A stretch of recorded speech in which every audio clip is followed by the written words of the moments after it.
जियो को आप उल्टा करेंगे तो ऑयल आएगा। बहुत ही खुफिया संगठन है, सीक्रेट सोसाइटी के रूप में काम करता है। हमारे देश के प्रधानमंत्री तो वहां जाते ही हैं, लेकिन जो अंबानी, जिन्हें हम समझते हैं ये तो सब दूध के धोए हैं, इनको तो अपने व्यापार से ही मतलब है, ये फाउंडर मेंबर है। नेता जनता के आशीर्वाद से आगे बढ़ता है, तो भाई जनता के आशीर्वाद से ही फिर आगे बढ़ो ना। रियल हितैषी हुए जो ज्ञान में जगे हुए महापुरुष हैं। डोनाल्ड ट्रंप की बेटी यहाँ पर आई हुई है, मार्क ज़करबर्ग आया हुआ है जो कि फेसबुक का CEO है, बिल गेट आया हुआ है, और बिल गेट तो चाय पी रहा है यहाँ पर। संत आसाराम जी बापू के सानिध्य से आपको उठाकर साइड कर दिया गया।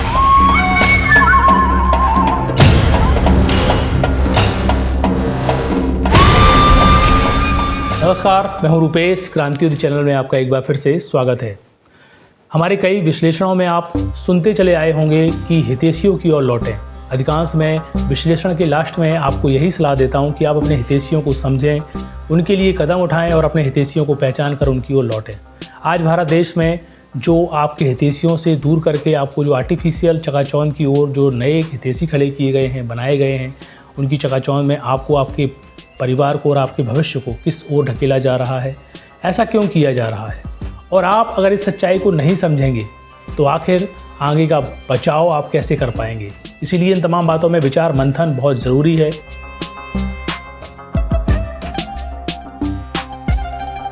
विवाह समारोह चल रहा है अंबानी परिवार का, उसमें आप बड़े बड़े सेलिब्रिटियों को देख रहे होंगे जो विदेश से आ रहे हैं, भारत देश के सेलिब्रिटी हैं जो आ रहे हैं, नाच रहे हैं उस परिवार के बीच में। डोनाल्ड ट्रंप की बेटी यहाँ पर आई हुई है, मार्क ज़करबर्ग आया हुआ है जो कि फेसबुक का CEO है, बिल गेट आया हुआ है, और बिल गेट तो चाय पी रहा है यहाँ पर।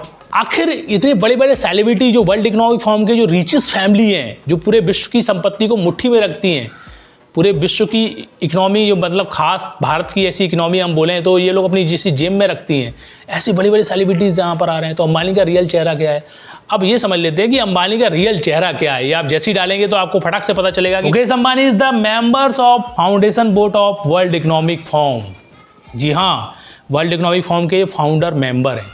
अब आप सोच सकते हैं, अब ये वर्ल्ड इकोनॉमिक फोरम क्या है, मैं कई पहले के एपिसोडों में आपको बताता रहा हूं कि इनकी लिंकें कैसी होती हैं।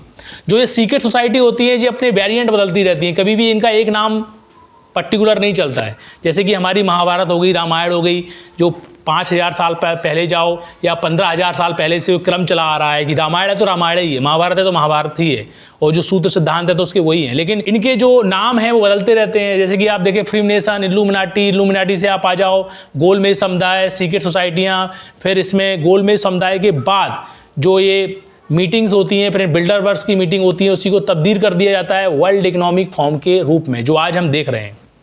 तो ये पूरा वेरिएंट चला आ रहा है।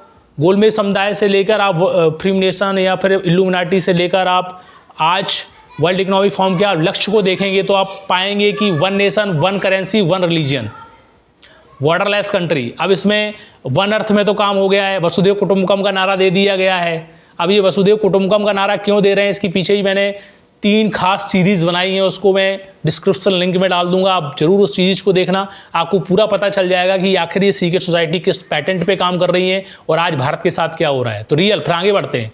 तो वर्ल्ड इकोनॉमिक फोरम के फाउंडर मेंबर हैं अंबानी जी।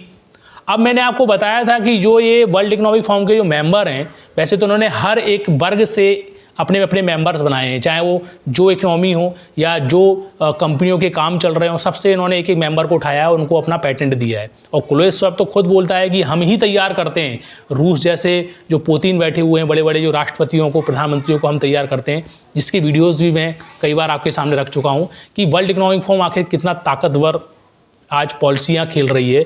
और इसी वर्ल्ड इकोनॉमिक फोरम का ही है न्यू वर्ल्ड ऑर्डर का एक सिस्टम, और हमारे देश के प्रधानमंत्री न्यू वर्ल्ड ऑर्डर के तहत बात करते हैं।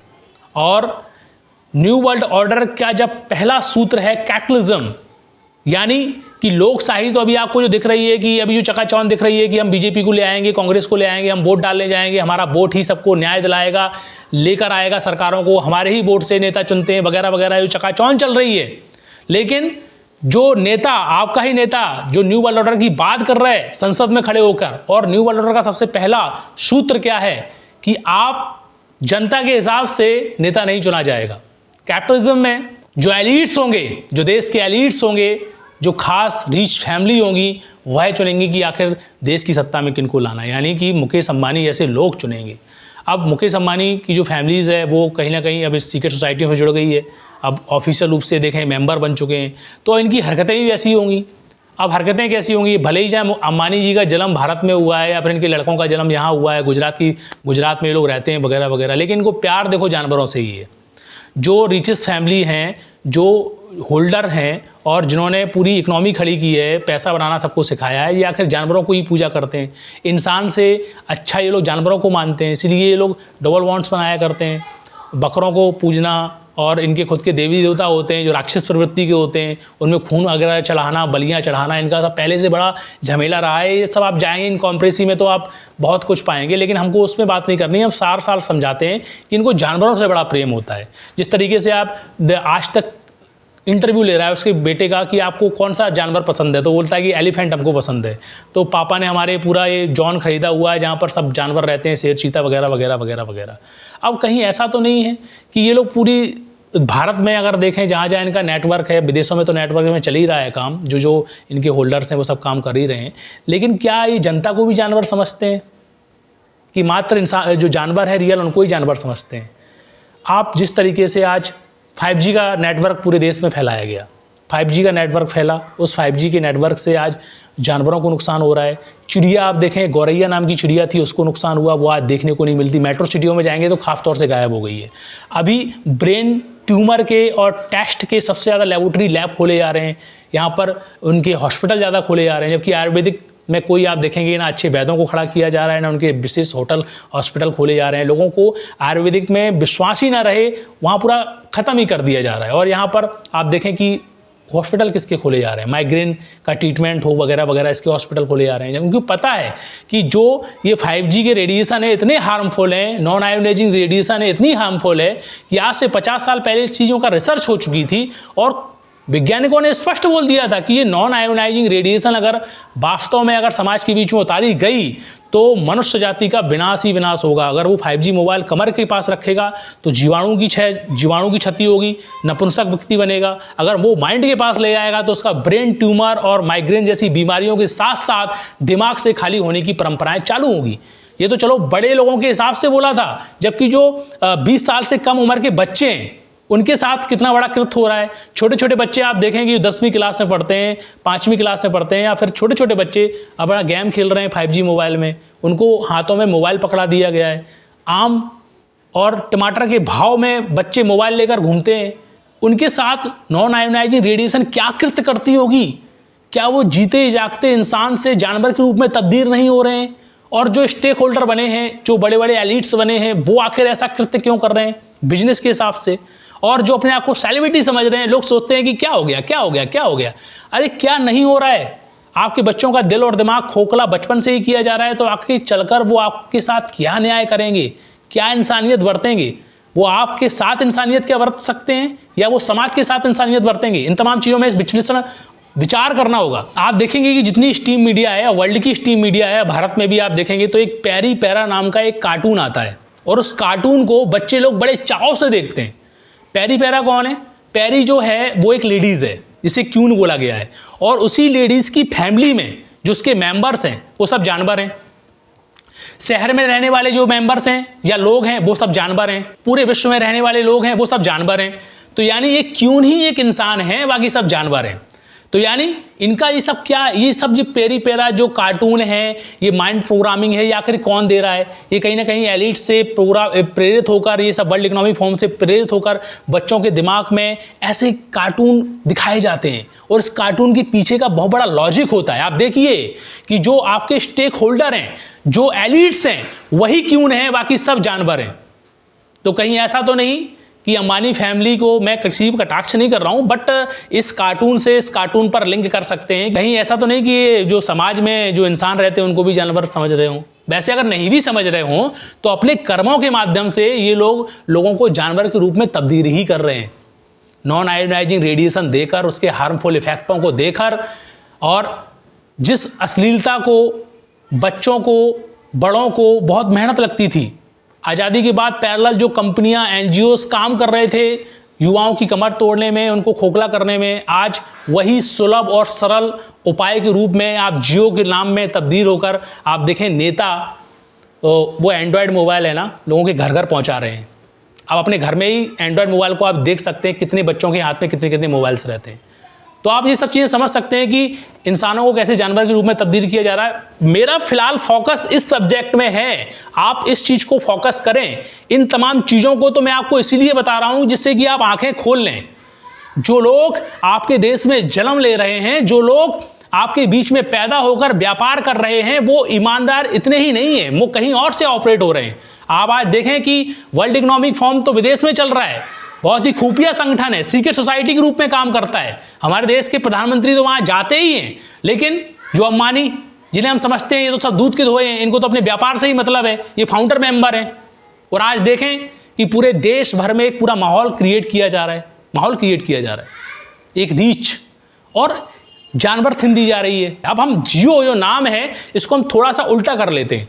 ये हमेशा जो सीक्रेट सोसाइटी होती है, इनके पैटर्न इनके वर्ड में ही छुपे रहते हैं, इशारों में ही छुपे रहते हैं, नामों में ही छुपे रहते हैं। जियो को आप उल्टा करेंगे तो ऑयल आएगा। ये पूरा जो खेल सीक्रेट सोसाइटियों का जिन्होंने ऑयल के रूप में बनाया है, पूरे विश्व को कंट्रोल करने की जो कैपेसिटी ये लोग रखते हैं, तो कहीं ना कहीं ऑयल जियो ये कनेक्टिविटी कितनी अच्छी है।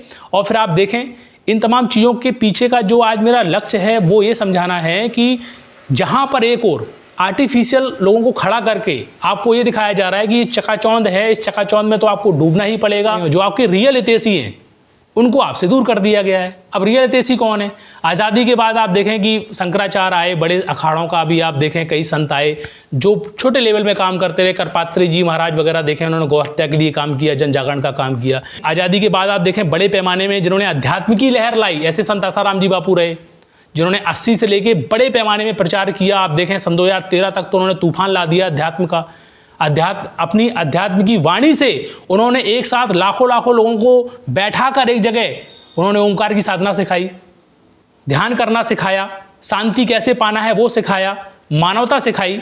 और जो छोटे छोटे बच्चे हैं उनको उन्होंने ब्रह्मचर्य की शिक्षा देने के साथ साथ पूरे समाज को ब्रह्मचर्य की शिक्षा दी और परिवार व्यवस्था को जोड़ा। ऐसे हितैषी जो आपको ये बताते रहे कि आपको मोबाइल की जरूरत नहीं है बेटा, आप उतना ही यूज करें, इतनी आवश्यकता है, अश्लीलता से बचें, अध्यात्म का अनुसरण करें, जप ध्यान करें, गुरुकुल परंपरा पर विश्वास करें, संयम से रहें, यही सिखाया। यही संत आसाराम जी बापू के आदर्श रहे, समाज को सिखाते रहे। आज भी आप संत आसाराम जी बापू के जो शिष्य हैं उनके आप घरों में जाएंगे तो उनके जो बच्चे हैं वो दिव्य प्रेरणा प्रकाश पुस्तक का पाठ करते हैं। ग्रंथ है जो संत आसाराम जी बापू ने बनाया था, वो 50 साल से उसी का प्रचार करते थे वो अधिकांश रूप से। आप बच्चों को देखें तो प्रतियोगिताएं वगैरह करवाते थे। तो आप प्रैक्टिकल किसी भी संत आसाराम जी बापू के शिष्य के घर में जाएंगे तो आप देखेंगे कि उनके बच्चे दिव्य प्रेरणा प्रकाश पुस्तक का पाठ करते हैं। किसका पाठ करते हैं? ब्रह्मचर्य के लिए। जो संत ब्रह्मचर्य का पाठ समाज को सिखाते रहे उनको ही चरित्रहीन आरोप लगाकर उन्हें आज जेल की सलाखों में रख दिया। ये पैटेंट है इन सीक्रेट सोसाइटियों का। यानी आपके रियल हितैषियों से आपको दूर कर दिया गया, जिससे कि आप चरित्र का निर्माण ना कर पाएं, परिवार का निर्माण ना कर पाएं, अध्यात्म का सफर ना कर पाएं। और इन जो मंसूबे पनप रहे हैं, इंसान को पहले तो इनको जानवर के रूप में तब्दील करना था, कहीं जानवर इंसान ना बन जाए, तो इसीलिए ऐसे संतों को दूर किया गया। यानी आपके हितैषियों को सीधा उठा दिया गया और जेल की सलाखों के पीछे रख दिया गया। हम यूं कहें, आपको हितैषियों से दूर किया गया। आप कभी ये मत सोचिए कि संत आसाराम जी बापू को उठाकर जेल में रख दिया गया। नहीं, संत आसाराम जी बापू के सानिध्य से आपको उठाकर साइड कर दिया गया। कि जो आवाज़ें हैं, जनता जो वोट देकर नेताओं को खड़ा करती थी, अब वास्तव में एलिट्स तय करेंगे कि आखिर किस नेता को आना है। अभी तो वैसे ही इनडायरेक्ट रूप में ये लोग तय करते ही हैं, फंड देते हैं। अभी इलेक्टोरल बॉन्ड्स का आप देखें जो सबसे ज़्यादा फंड कहाँ से आ रहा है, इनकी मल्टीनेशनल कंपनियां जो पैरेलल जो दबाव में हैं या फिर मोदी को मस्का मार रही हैं, या फिर जो मोदी को लाना चाहती हैं, या फिर जो सरकारें जिनको लाना चाहती हैं उनको कितने बड़े पैमाने में फंडिंग करती हैं। तो अब नेता जनता के आशीर्वाद से आगे बढ़ता है, तो भाई जनता के आशीर्वाद से ही फिर आगे बढ़ो ना। फिर इन एलिट्स का और ये फिर जो बड़ी बड़ी इंटरनेशनल कंपनियां हैं, नेशनल कंपनियां हैं, इनका फंड लेकर इलेक्टोरल बॉन्ड जो पकड़े गए हैं, आज आप देखें बीजेपी का कितना काला चेहरा हुआ है इसमें। इलेक्टोरल बॉन्ड में जो घपलाबाजी हुई, इतना करोड़ों रुपए का जो फंड पाया, आखिर कहीं ना कहीं मेरा वही पॉइंट आया कि इनडायरेक्ट रूप में जो ये एलिट्स हैं कहीं ना कहीं फंड देकर कैसे भी सपोर्ट कर, या फिर मैंने कुछ समय पहले आपको बताया था कि जो इलेक्ट्रिक वोटिंग मशीन है उसके माध्यम से भी क्या क्या हो सकता है। कुछ ही मशीनों को मैनिपुलेट करना होता है, बाकी सब चीज़ें आसानी से हो जाती है। उस पर भी एपिसोड बनाया है मैंने, उसको भी आप एक बार ज़रूर देखें। तो स्टेक होल्डर यानी कि जो ये कैपिटलिज्म वाली जो कॉन्फ्रेंसी जो चलेगी, जो न्यू वर्ल्ड ऑर्डर यहाँ अप्लाई होगा, और भारत के प्रधानमंत्री ने खुद बोला है, इसके बाद जो अप्लाई होने के बाद क्या लोकशाही यहाँ रह जाएगी? कैसे कैंडी आई, कैसे पेंडेमिक आई, अभी आप कैसे, आप सीधा सिस्टम समझ लीजिए ना। मैंने आज से 4 दिन पहले एक एपिसोड बनाया था जॉम्बी वायरस का। आज 1990 में आप देखें एक फिल्म बनी थी जॉम्बी, फिर आप थोड़ा और आ जाइए, सन 2012 में एक फिल्म बनी थी जॉम्बी, फिर उसके पहले बहुत सारी फिल्में बन गई जॉम्बी। जॉम्बी में क्या होता है, एक संक्रमण फैलता है और आदमी आदमी को खाकर मर जाता है, और जॉम्बी ऐसे हो जाते हैं, कंधा टेढ़ा हो जाता है। आप देखें तेरी झलक सर्फिली, जो ये पुष्पा फिल्म बनी थी, उसमें कैसे प्रोग्रामिंग की जा रही थी, कंधा ऊंचा करके वगैरह वगैरह। और जॉम्बी को भी आप देखेंगे तो कंधा ऊंचा करके ही चलता है। तो ये पूरी माइंड प्रोग्रामिंग। फिर उसमें आप कुछ गाने आप देखेंगे तो बचेगा वही कि जो नरभक्षी होगा, ऐसा वगैरह सब दिखाया गया उसमें। उसके आप सीक्रेट सोसाइटियों के इशारे समझिए। ये सारी सीक्रेट सोसाइटी समय से पहले इशारे देती हैं। अगर मनुष्य जाग जाए तो ठीक, और जाग भी जाएगा तो भी इनको कॉन्फिडेंस इतना रहता है कि ये बच नहीं पाएंगे। फिर भी मेरा तो ये मानना है कि अगर आप जागेंगे आप तभी आप समझेंगे। पहले तो आप समझेंगे, मंथन करेंगे, फिर जागेंगे, और जब आप जागेंगे तो हो सकता है आप अपने आप को बचा लें, आप अपनी फैमिली को बचा लें। आपकी फैमिली बचती है तो 4 लोग और बचेंगे। और ये तमाम चीज़ें तभी सफल हो पाती हैं जब आप अपने हितैषियों को समझेंगे। आपके जो रियल हितैषी हैं, जिन्होंने वास्तव में आज़ादी के बाद काम किया है। एक चीज़ आपको सबसे पहले समझना होगी कि आप सोचेंगे कि रियल हितैषी क्या, हमारे माँ बाप भी हमारे रियल हितैषी हैं। ऐसा नहीं होता है। उनका एक लेवल है, कहीं ना कहीं स्वार्थ से जुड़े हुए होते हैं। ये जो जितनी भी परिवार व्यवस्थाएं हैं या फिर जितना भी ब्रह्मांड का जो हम बंधन देखते हैं, वो सब एक स्वार्थ से जुड़ा होता है। लेकिन एक ज्ञानी संत होते हैं, ब्रह्मज्ञानी संत होते हैं, जिन्होंने ज्ञान को प्राप्त कर लिया है, उनका ही प्रेम निस्वार्थ होता है, और वो निस्वार्थ रूप से समाज की सेवा करते हैं। और निस्वार्थ होने के कारण वो परमात्मा से सीधे लिंकअप होती है उनका पूरा डेटा लिंकअप होता है, वो लिंकअप होते हैं। यानी उनका एक उपदेश, यानी उनका एक मार्गदर्शन आपको कहाँ से कहाँ लेके जा सकता है।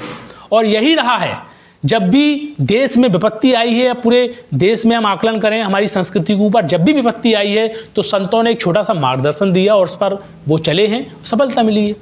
तो जो आपके रियल हितैषी कौन हुए? रियल हितैषी हुए जो ज्ञान में जगे हुए महापुरुष हैं। और जो ज्ञान में जगे हुए कौन से महापुरुष हैं, उन्हें आप खुद अध्ययन करके समझें, जिन्होंने वास्तव में ज्ञान को पाया है, जिनकी आप संवेदनाएं देखें, वो टोटल निष्पक्ष रहते हैं, वो अपना कभी भी अपने सूत्रों से कंप्रोमाइज़ नहीं करते। तो आज ऐसे ज्ञानी संत जेल में पड़े हुए हैं, समाज से उनको दूर करके रखा गया है, समाज को उनसे दूर करके रखा गया है। तो अपने ज्ञानी संतों को समझें। आगे हम और भी बहुत सारी चीज़ों को एक्सपोज करते रहेंगे, और इन तमाम चीज़ों के ताज़ा तथ्य जानने के लिए आप सीधे जुड़े रहें क्रांति युद्ध चैनल से। फिर मिलेंगे नए अध्ययन के साथ, हमें दीजिए इजाज़त, नमस्कार।